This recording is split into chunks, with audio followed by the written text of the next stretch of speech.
With the world's attention fixed on the crises in Gaza and Ukraine, Syria has faded from the headlines.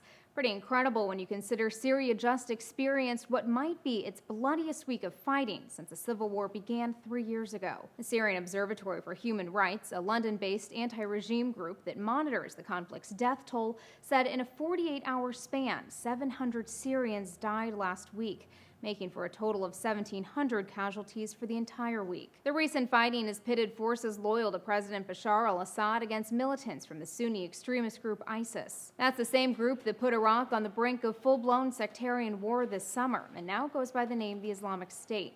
This video, which the BBC describes as too graphic to be shown uncensored, shows the group's brutal attack on a government-run oil field last week, resulting in a major loss of life for both sides. If you didn't hear about this, you're not alone. Slate's Joshua Keating offers a theory as to why most news outlets barely made mention of the fighting, if they covered it at all. Syria is a long-running conflict. Americans are reminded of it whenever something dramatically changes. Use of chemical weapons, raising the possibility of U.S. airstrikes, or the conflict expanding into Iraq. Nothing has happened recently to quite rival the flare-ups happening elsewhere. And there might be another reason Israel especially has drawn more media coverage, says The Atlantic's Jeffrey Goldberg.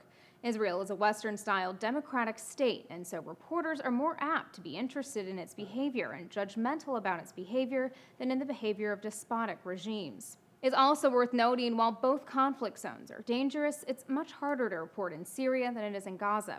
Visas are hard to come by, and journalists are frequently targets for kidnapping. For Newsy, I'm Elizabeth Hagedorn, multiple sources, a broader view.